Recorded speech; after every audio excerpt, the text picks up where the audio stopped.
I was hoping po na baka, bago po ako umalis pala, baka hindi lang nasabi ni Miss Annabel, na nag-iwan pa ho ako ng business card ko.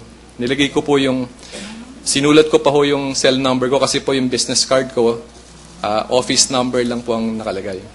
At ako po, I was hoping, pero she was, how should I put it? She was very firm, but she was very polite. Sinabi niya sa akin na talagang hindi. And I didn't also want her to do anything against her will. Ako nagbabaka sakali lang na baka may tumulong siya sa akin. Kasi totoo po yung sinabi niya, sinabi ko na meron ding ibang tumutulong sa amin. Meron din pong ganon. Kasi po, i-share ko na rin po ngayon, meron din po kaming na-receive po dati na banda rin po sa area na yun. At meron po siyang shinare na $300,000 na account. Pero sa kasamaang palad at hindi ko po siya mapilit, ang instruction po sa akin ni Junabay at that time, na proteksyonan siya. Kasi nga po, natatakot po sila na mag-reveal. Parang nagbigay lamang po sila ng lead. Ang totoo pa nga ho noon, nung nag-meet po kami nung unang tao na yon, sa bahay pa ho ng tatay ko sa St. Ignatius kasi apparently, she knows my father. And the document that she gave us at that time was just an anonymous letter po, dinalit po sa Committee on Justice ng Kongreso. So, verify ko po yon. Ito, baka weeks before pa po ito, nung January 31. A week or two before. So, yun lang po yung konting background doon sa sinabi ko na meron pong, Mr. Senate President, meron pong tumutulong din sa amin. Totoo po kasi yun yung pinanggagalingan ko. Ako naman, humingi din ako ng paumanis po sa mga kasama ko. Wala po akong sinabihan sa kanila na meron akong ganong alam kasi nga po gusto ko munang i-verify. Kasi po baka mali naman po yun, baka photocopy lang ho kasi siya. So, nung pong Webes po, nung nag-ano na ho sila ng sabina, hindi ko na ho, parang nakahinga na lang po ako ng maluwag na siguro meron na po silang inilabas na ganon. Ako po, at maski naman po yung mga spokesperson, kahit po yung impeachment manager, kahit po yung lead prosecutor, kahit si Manong Rudy na idol namin po sa Kongreso, wala po akong sinabihan kahit po na sino po.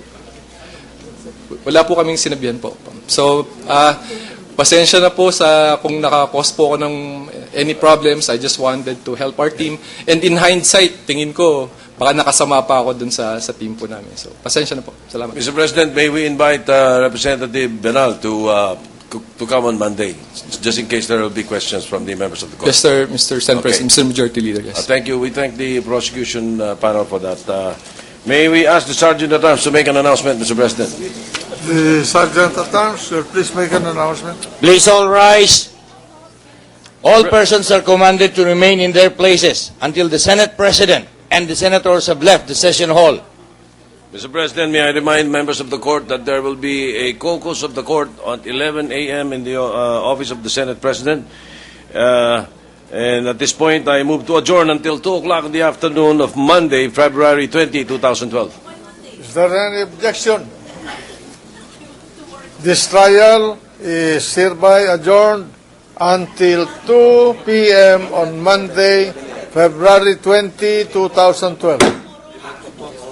Adjourned na po ang 19th day ng impeachment trial ni Chief Justice Corona. Interesting, exciting, no? Maraming mga developments ngayong araw compared to yesterday, Mark. Maraming lumabas na impormasyon, maraming, kumbaga sa isang kwento, merong mga twists in the plot at hindi po sumunod dun sa ini-expect ng taong bayan na magiging kwento. Hindi kagaya kahapon, today naging ma-action. At mapalad tayo, Cathy. Kasama natin ngayon muli, Congressman Reynaldo Umali. Magandang gabi po, sir. Magandang gabi, Cathy and Mark. Magandang gabi sa inyo. Nagsalita na po itong si Congressman Banal at sinabi niya po na wala daw po talaga siyang pinagsabihan ni isa sa inyo tungkol dito sa existence nitong mga signature cards na umano'y dineliver sa gate ng kanyang bahay. Totoo po ba ito na wala kayong kaalaman tungkol dito sa nangyari ito? Totoo po yan. At yun na nga, kanya ako, yung nangyari sa akin ay sa iba ko pa nakuha. No? Kanya laking gulat ko nung pangyayaring to. Pero alam ko na alam mo, malaki na si Congressman Bolet Banal, kaya niyang i-explain kung ano yung position niya dito at saka Alam mo, kung napupunta kayo sa distrito niya, sa Quezon City, napakabait po nitong taong ito. Nakikita ko yung may mga bata na binabasahan siya at yan ang makikita mo, yan ang personalidad ng congressman na ito, kanya mahal na mahal ng tao ng mga kababayan niya ito. Congressman, yung po bang hawak ni Congressman Banal, pareho po dun sa inabot sa inyo?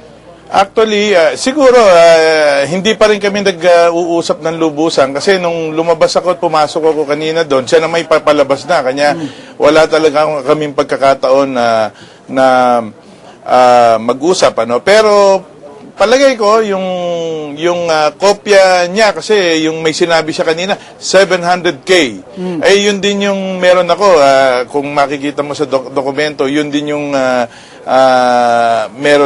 merong dokumentong gano'n, ibig sabihin, palagay ko, isang dokumento, pero dalawang kopya na siguro yun ay sa kanya binigay, ito namang sa akin ay sa akin ipinasa, at kung hindi ako nagkakamali, parang meron pa yatang ibang mga tao pa na merong CP nito. Kanya, ibig sabihin lang maraming nagmamalasakit. Okay. Balikan po natin si Congressman O'Malley. Speaking of Congressman Banal, ito po, press briefing.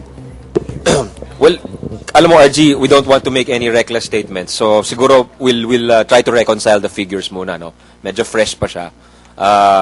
Like, money is fungible, eh. So, it could be the same funds from a different account na nanggaling. We must reconcile and see the different periods muna.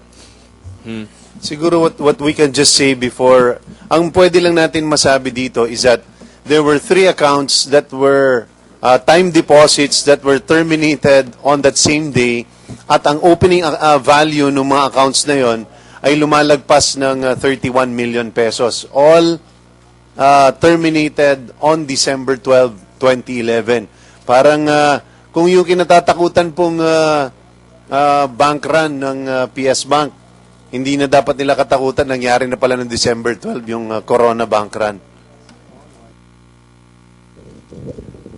Sir, question.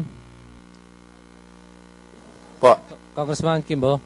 Sir, tungkol doon sa more than 30 million o 36 million, sabi nung asawa niya, kinita daw yun ng Basag Idodo Enterprises, expropriation ng Manila, City of Manila, doon sa properties doon.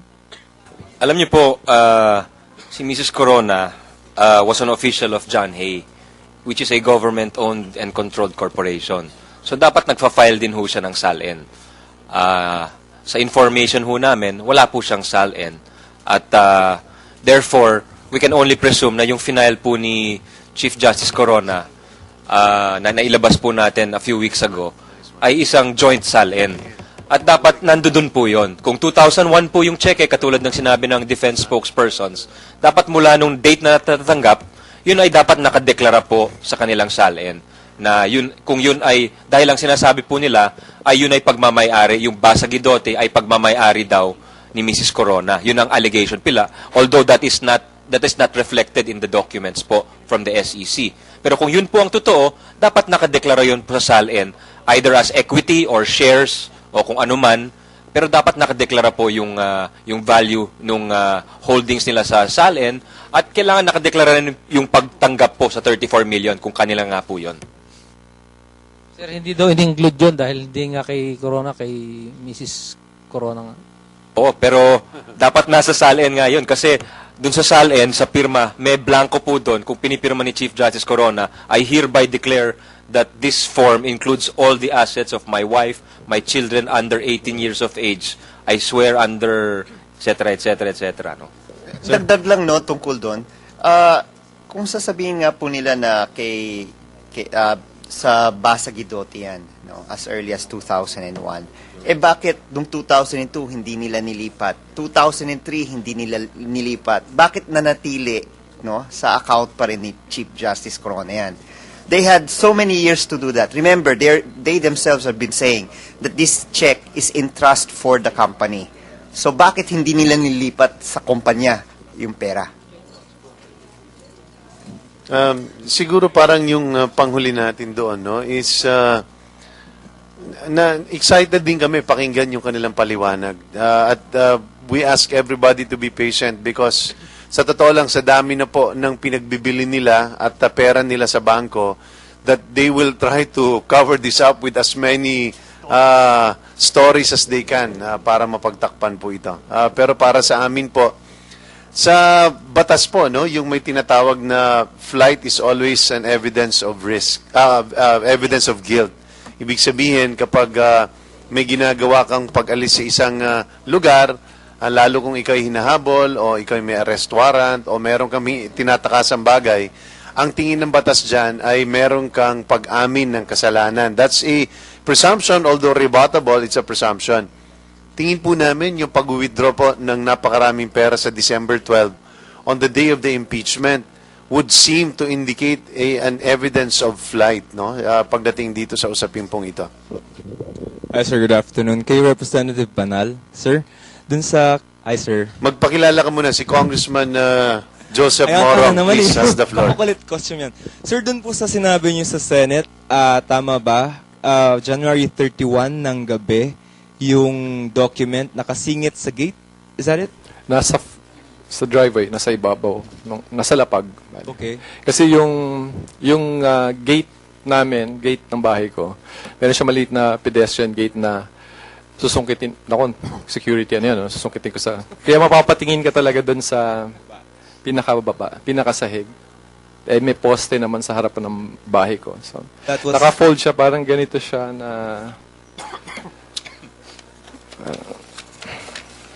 Naka-envelope yan, sir. Hindi siya naka-envelope. Ganyan lang. Sa Ganyan photocopy. Lang. Photocopy lang siya. Tapos, sir... Hindi siya fax, photocopy. Okay, so 1, 2 pages? 1 page lang po. Tapos, sir, January 31 ng gabi? Lunes, o January 31 yata yan. Kasi nga yung Feb 1, Martes. Feb 1 yata ako, yung Martes ako pumunta sa PS Bank. So, 31, February 2 kayo, sir, pumunta? Kay Annabel? Yun ba yung Tuesday? May kalendaryo ba kayo dyan? Kailan yung test? 1 is Monday. 30 is Monday. 30 is Monday. Kung 30 is Monday, 31 ako pumunta, Tuesday. So, the next Basta day. Tuesday, Tuesday. Alam ko Tuesday, kasi dapat, araw-araw po kasi ako dito sa secretariat eh. Nung araw na yun, nagpaalam ako na malilate ako. Sir, yun bang labas ng bahay niyo may CCTV? Di ko lang, ako, yung bahay ko, ako wala. Okay. Mga neighbors namin wala pong CCTV. Okay. Safe kasi yung, namin, yung neighborhood naman namin. Pwede bang, so we'll allow more questions kay Congressman Bolet. Ang concern lang namin, sana mapagbigyan din natin siyang makapagpaliwanag muna sa Senate, baka kasi pagalitan din tayo.